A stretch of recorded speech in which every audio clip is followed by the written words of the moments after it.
greetings, dear viewers. It is always a pleasure to have you watch our exciting discussions on diverse perspectives of different actors on specific issues that we bring to you.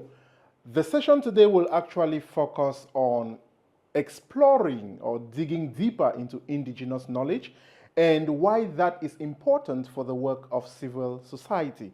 And on the set today, I have a very wonderful guest who comes with a rich savoir-faire when it comes to indigenous knowledge, and he will be sharing his experiences with us. We will be discussing around that to explore what's in it that when we talk about indigenous knowledge, so that you can share your perspectives with us on what you think about what we will be sharing. Welcome to this specific studio. Thank you, Jim. We are indeed very grateful to have you here with us. Can you kindly introduce yourself, please? Sure. Alfredo Ortiz, from northern New Mexico, a little small town, rural area, Hispanic, Spanish-speaking, and indigenous area of the United States, Southwest.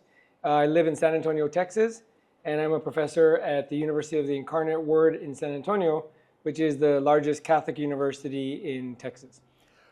It is interesting to note that you're a university professor, and I have a fair understanding that you equally have a background that makes you very keen on the work of civil society. What is that all about?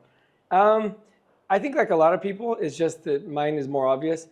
My route to wherever I am now has been pretty accidental. I think maybe it's all intentional, but it was very unlikely that I would ever become a university professor. Got in a lot of trouble when I was younger, was not intellectually oriented at all. Most of us from Hispanic backgrounds in the United States don't come from an intellectual tradition of having generations of people kind of knowing what they were doing and potential roles in society. And so to think of yourself or a pathway as a professor is not usually something that young kids where I grew up think of. But I do have a background. So I started off in financial management. Don't ask me why. I got trained as an accountant. I try to keep that off my resume so no one asks me to help them with financial things because it's not really who I am. But I found my way into international development and particularly what we called capacity building, capacity development, which in my organization was really about working with people using creative methodologies to help people figure out their own issues. And I did that for 9 years, including 4 years in Ecuador. I worked with an organization called PACT for many years. And then due to frustration with a lot of my work in international development, which a little contradiction here, I thought was incredibly creative, yet superficial at the same time. It was with communities, but not taking risks with communities and not really spending enough time. So I went to grad school to get a PhD at the Institute for Development Studies, the Participation, Power, and Social Change team. And that led me to the World of Action Research and to what I do now. But yeah, I have a lot of resonance with the international development world and the great work organizations like WACSI does. Yeah, I'm a hybrid, still trying to figure out who I am. But I could describe most of my life up until about 10 years ago as having kind of running away from things. And the last 10 years, I can describe it more as kind of running towards something, having a little more purpose and enjoying that I have a wide experience base to draw from. You touched on some key words that really struck my imagination. One, capacity building, Ecuador, and then the academia. And I'm just trying to understand, from your perspective, what is the nexus between the work that civil society is doing and how that work could possibly contribute to the body of knowledge that we as civil society and other stakeholders can consume across the world? Yeah, and I think this is already a nice entryway into the other topics, but that we'll get to. One thing that I realized when I went to go get my PhD, I'm mid-50s and I was like 39, and I thought I was going to be about average age, but it turns out I was much older than most of the other students. And I remember the first maybe 6 months at the university, I saw all these younger kids who did grow up with an intellectual background dropping all these authors' names, Freire and Foucault and Bourdieu, and I was like, chinga. I was like, I'm never going to catch up to these guys. Like, what am I doing here? I'm from the world of practice. What am I doing here?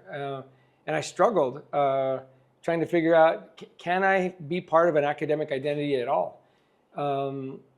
And something funny happened, which was I just kept working at it. And about 6 months into my time there, right around that time, some of those same, I'm calling them younger whippersnaps, but these less experienced people who had been, who were trying to get their PhD probably before having done a lot of work in the field, they started coming to me saying, hey, Alfredo, we know that you know how to do participatory design. Hey, we know that you know how to work with people to like process their knowledge and create stories from it. Hey, and I was like, oh, I have skills. I've got a base of knowledge.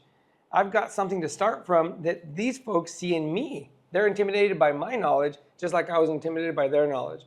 And what that taught me, and I'll answer your question kind of briefly now, is that A, we need to start from our skill sets, our lived experience. Our lived experience is full of skill sets and a lot of other things, traumas, successes, strategies, all kinds of stuff.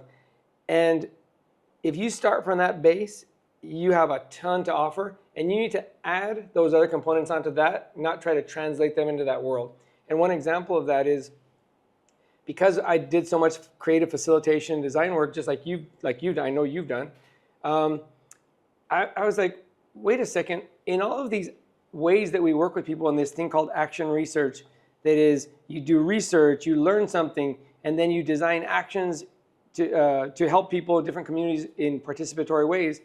Why are we separating action and research so much? Why does research always come before action? Why can't you do research through action? Why isn't it when we're in a space with community members around a bonfire and this amazing conversation breaks out, why is that not our research? Why is that not our best knowledge production tools? The things that are closest to the way people already live life, eating together, having coffee together, laughing, crying, celebrating, all the different ways that people live life, I realized, oh, those are actually our research methods. Because every human being has to do research constantly just to stay alive. Trial and error, what am I doing? Hanging up a picture, feeling sick, and so getting help from my grandma, avoiding eating things that I know aren't good for me. It's a constant research, trial and error process.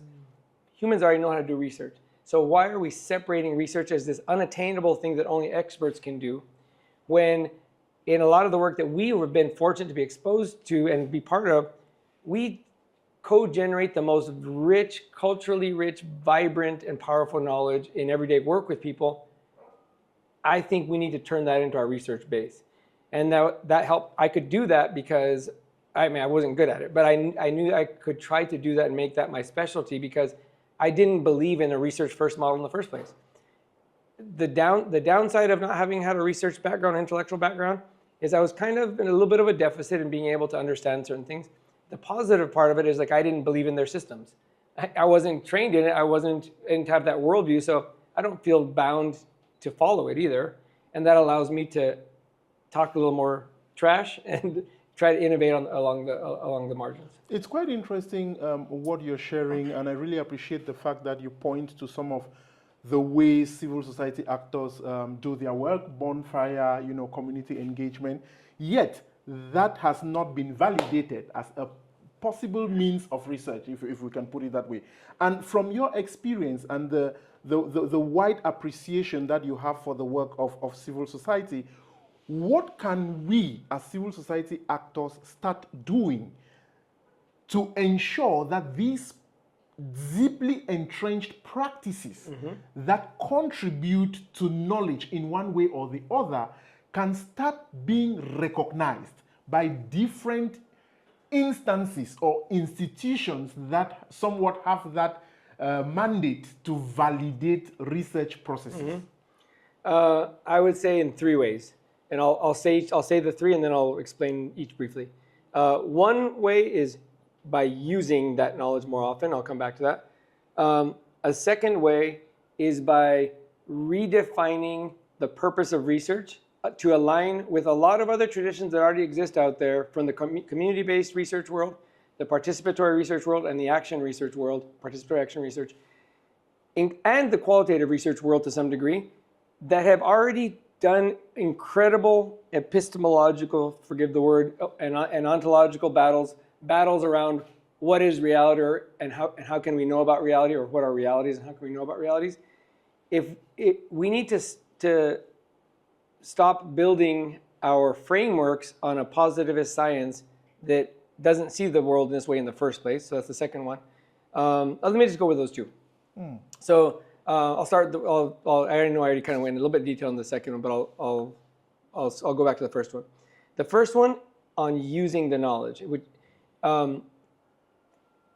As practitioners, and by virtue of the fact that we're not trying to do typically very circumscribed research methods that have a protocol, let's do a survey in this way, validate it in this way, carry out interviews in this way. And if you're lucky, or if you're working with people who really are interested in knowledge, they may say, oh yeah, use a semi-structured interview because that'll allow you to veer a little bit.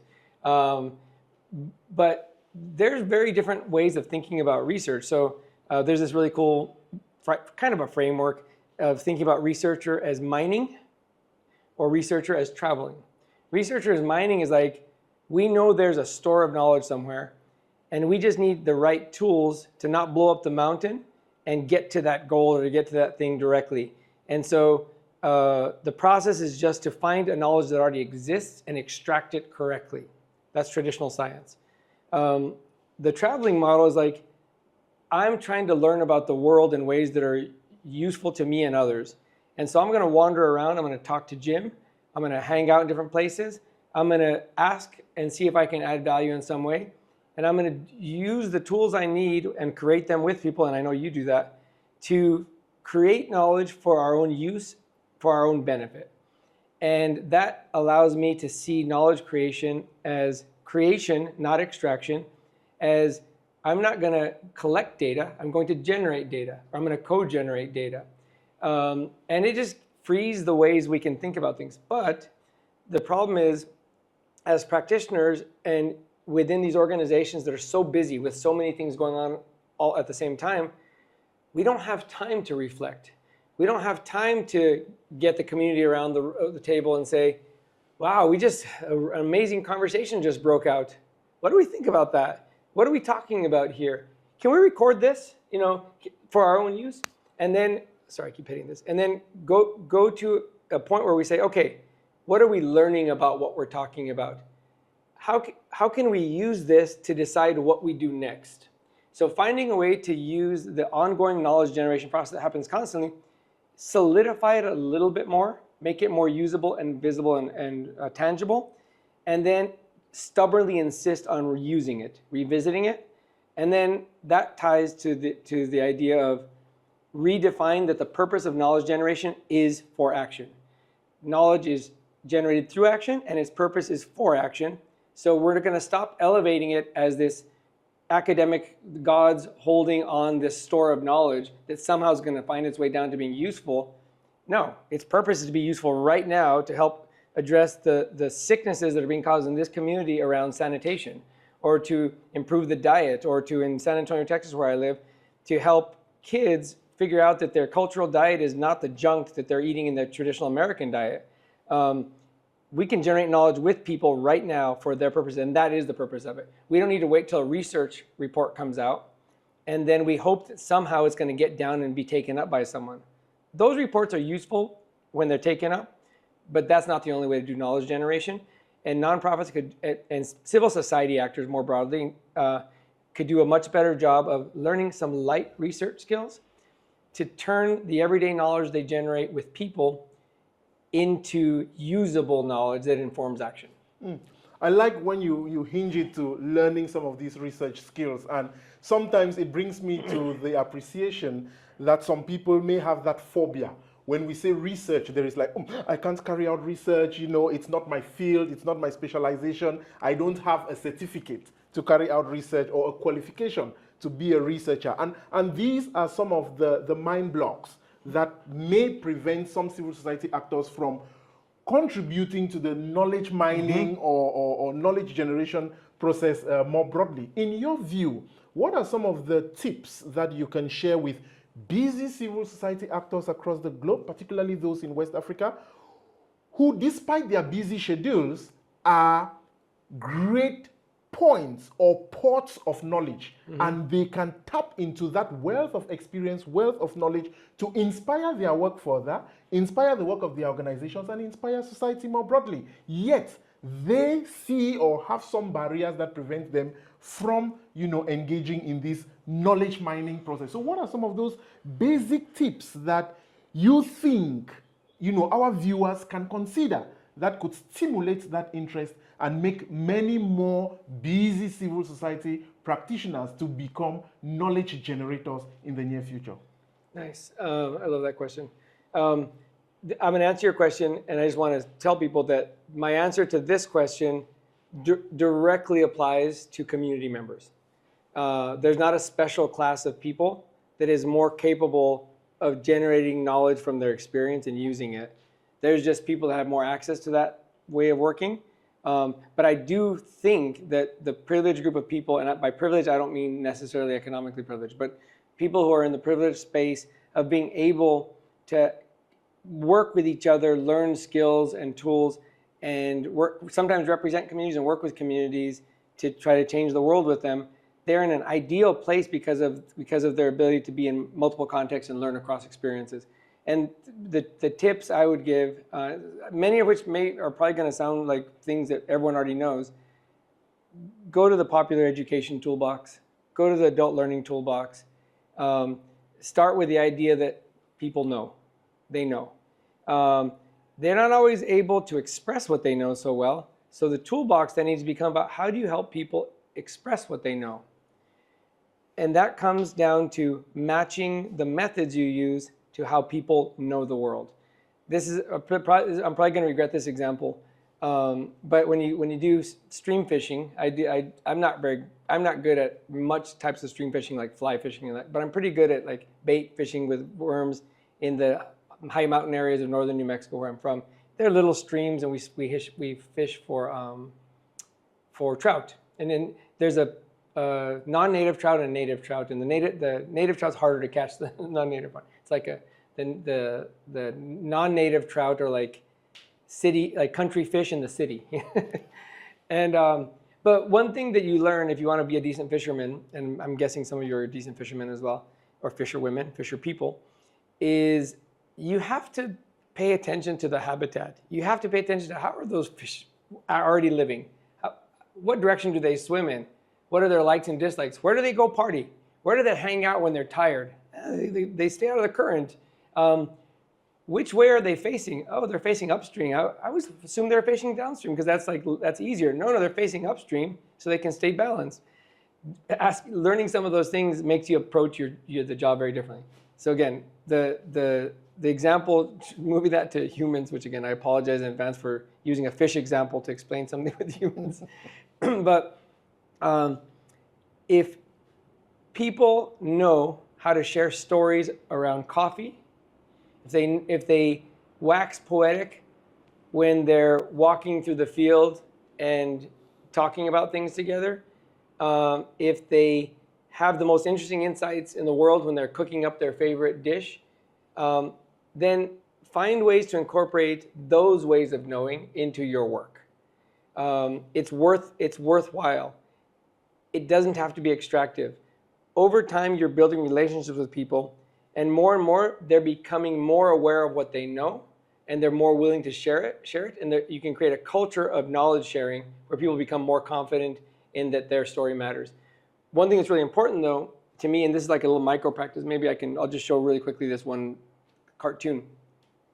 I'm working on this, now I call it a theory, but it's really a practical theory called how do you go from storytelling to story doing?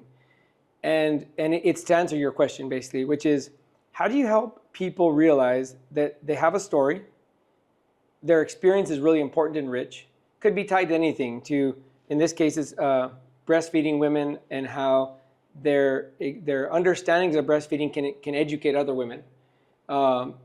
Maybe sometimes better than the hospital pamphlets or the nursing pamphlets can. Or parents of kids with autism, which is another example that we've been working with. How do you get them to realize that all the struggles they've had trying to get services for their kids, or get them into school systems that treat them with a proper diagnosis and not as badly behaved kids, how do you get them to realize that their stories can actually change the behaviors of the people that are treating them improperly? And my simple version of it is you have to have a process that goes from storytelling to story doing. And the elements that I've been working with so far with a lot of people, including directly the community members, is we have to be able to share our experience and know that our experience matters, and we have to have people listening. So I'm not an extractive, I'm going to get your account so I can put into a report so we can show what people suffer, but I want you to share your experience, and I want you, when you share your experience, I want you to realize I really care about what I'm listening to, and I'm committed to going beyond just hearing your story. If you do story sharing, though, with other people, then they become aware, I share my story and I feel heard. I hear your story and I feel connected. And I'm not alone. This journey feels so damn lonely, but I'm actually not alone. I hear all of us sharing similar stories over time, and I realize there's an evidence base of systemic injustice here. Something's wrong.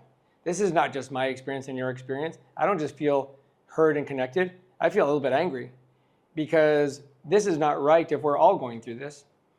But something's still missing. How do you go from that for community members, practitioners, all of us to have the confidence and say, I can now take my story and do something with it? I think making it tangible is a big step, whether that's through poetry, storytelling itself, digital storytelling, photography, photo voice, cartooning, which I'll show an example here in a second. Going through that whole process, but then having it in your hand so that when you end up in front of a service provider on breastfeeding services, you're no longer saying, hey, I actually know a lot about breastfeeding. I didn't feel good when you assumed that I wasn't going to be a good mother because I was frustrated when my baby wouldn't latch early on. I was always going to be committed to this, and here's why. But you didn't care about my story, right? But I'm not going to say that to a service provider who's an expert with his or her pamphlets. But when I've gone through that process, told my story, and I have a cartoon of it now, and I'm standing in front of a booth that has the photos from my photo voice exhibit, and I have solidarity with other women around me, then you can have an event where service providers, you could even think in terms of policymakers. We did that with autism. Now all of a sudden, hey, I do want to tell you my story, and here's what happened, and look, here's so finding a way to turn everyday experience into story and then into tangible forms that can easily be shared and spread is a huge necessary step to go from storytelling to story doing. And I would work with practitioners to find more and more ways to not just do creative activities with people, but to do creative activities that actually build tangible knowledge, that we can see that my experience is capable of transforming myself, educating you, and teaching you something as well. My experience matters. And I think because we're in privileged positions in the sense of people listen to us. I think to feel fully human, you need to know that your story, your experience, is worthy of educating and influencing someone else. That is really, really powerful. And if you're watching this particular episode and you want to share your experience in ways that will influence thinkers, influence practitioners, do contact us at the West Africa Civil Society, research@wacsi.org. You can find the email at the bottom of the screen, and we will work with you to make your experience come to light and be a source of inspiration to many others. Alfredo, you've talked about... Can I say one thing there? Yes, okay. I love that. And I know they can do it, by the way, because I've seen their work. So I'm excited about that too.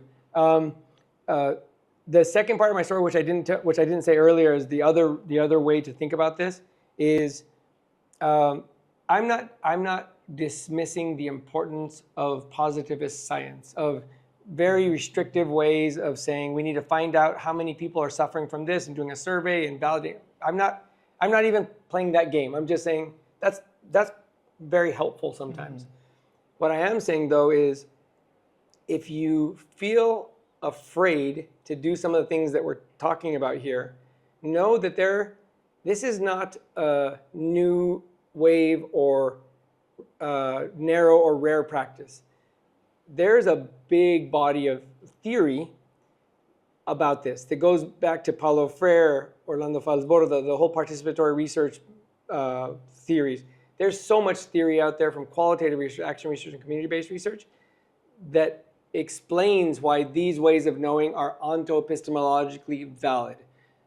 They just don't need to follow the same set of rules that were not designed to work with people and their knowledge.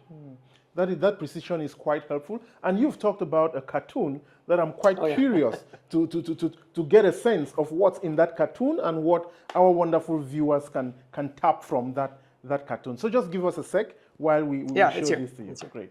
So can you see it okay? So, and I want to thank the community members that shared their knowledge. And it was about a year or so process. We was working with the city of San Antonio, 5 breastfeeding women, 6 and 5 to the end. And some of us were action researchers and some of my students also at the University of Incarnate Word who are, to be clear, trying to figure out how we can add value by combining our skill sets, right? And there's another cartoon I can share with you of the conflicts that happened when we all tried to work in a unique way that was outside of our normal ways of working, right? So this is not easy, but it's worthwhile. And so in Sembrando Amor, sembrar means to plant, to sow. So the best translation is sowing the seeds of love.